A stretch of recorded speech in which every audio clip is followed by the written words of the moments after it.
Hi అండి. మనకి బయట బండి మీద దొరికే పానీపూరి పిల్లల నుంచి పెద్దల వరకు ఇష్టపడని వారంటూ ఎవరు ఉండరేమో.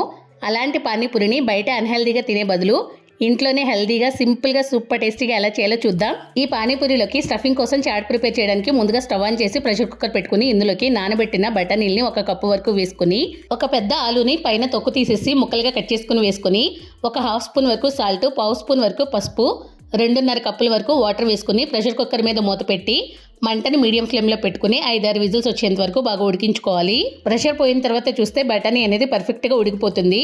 మరీ గట్టిగా లేకుండా అలా అని మరీ మెత్తగా అయిపోకుండా కొంచెం పలుగ్గా ఉంటేనే బాగుంటుంది. దీనిని ఒకసారి మెదుపుకొని పక్కన పెట్టుకుని స్టవ్ ఆన్ చేసి కడాయి పెట్టి ఇందులోకి 2 స్పూన్ల వరకు ఆయిల్ వేసుకుని హీట్ అయిన తర్వాత ఇందులోకి హాఫ్ స్పూన్ వరకు జీలకర్ర, ఒక పచ్చిమిర్చి చిన్న ముక్కలుగా కట్ చేసుకుని వేసుకుని ఒక్కసారి కలుపుకుని ఫ్రై చేసుకున్న తర్వాత ఒక చిన్న కప్పు వరకు ఉల్లిపాయ ముక్కలు కట్ చేసుకుని వేసుకుని వీటిని కూడా లైట్గా ఫ్రై చేసుకోవాలి. ఉల్లిపాయ ముక్కలు సాఫ్ట్ అయిన తర్వాత ఇందులోకి 1 టేబుల్ స్పూన్ వరకు అల్లం వెల్లుల్లి పేస్ట్ వేసుకుని పచ్చివాసన పోయేంత వరకు మగ్గించుకున్న తర్వాత ఒక చిన్న కప్పు వరకు టమాటో ముక్కలు కూడా వేసుకుని వీటిని కూడా సాఫ్ట్ అయ్యేంత వరకు మగ్గించుకోవాలి. ఆ తర్వాత ఇందులోకి టేస్ట్కి సరిపడగా సాల్ట్, పసుపు, కారం వేసుకోవాలి. ఉప్పు కారం అనేది మీ టేస్ట్కి తగ్గట్టుగా అడ్జస్ట్ చేసుకుని వేసుకోండి. ఇప్పుడు ఇందులోకి 3/4 స్పూన్ వరకు ఆమ్చూర్ పొడి, 1 స్పూన్ వరకు చాట్ మసాలా, 3/4 స్పూన్ వరకు గరం మసాలాను కూడా యాడ్ చేసుకుని ఒక్కసారి అంతా కలిసేలాగా బాగా మిక్స్ చేసుకున్న తర్వాత ముందుగా మనం మెదిపి పెట్టుకున్న బఠానీని కూడా ఇందులోకి వేసుకోవాలి.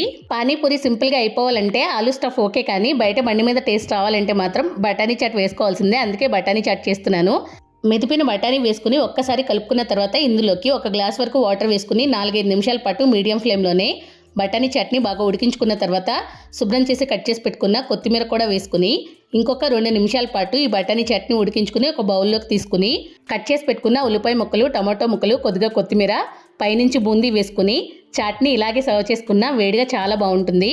దీనికి పానీపూరి వాటర్ని ప్రిపేర్ చేయడానికి ఇప్పుడు ఒక చిన్న మిక్సింగ్ జార్ తీసుకుని అందులోకి చిన్న కప్పు వరకు కొత్తిమీర, చిన్న కప్పు వరకు పుదీనా, 3-4 పచ్చిమిర్చి, కొద్దిగా అల్లం ముక్కని చిన్న ముక్కలుగా కట్ చేసుకుని వేసుకుని దీనిని పేస్ట్ లాగా బ్లెండ్ చేసుకున్న తర్వాత ఒక బౌల్లోకి ట్రాన్స్ఫర్ చేసుకుని ఇందులోకి 2 గ్లాసుల వరకు వాటర్ని అయితే యాడ్ చేసుకోండి. ముందుగానే నానబెట్టుకున్న చింతపండు వాటర్ని కూడా కొద్దిగా వేసుకుని ఇందులోకి 3/4 స్పూన్ వరకు బ్లాక్ సాల్ట్, 1 స్పూన్ వరకు చాట్ మసాలా, 1 హాఫ్ స్పూన్ వరకు పెప్పర్ పౌడర్, 1 హాఫ్ స్పూన్ వరకు ఆమ్చూర్ పొడి కూడా వేసుకుని అంతా కలిసేలాగా మిక్స్ చేసుకుని ఇందులోకి పైనుంచి కొద్దిగా బూందీని కూడా యాడ్ చేసుకోండి.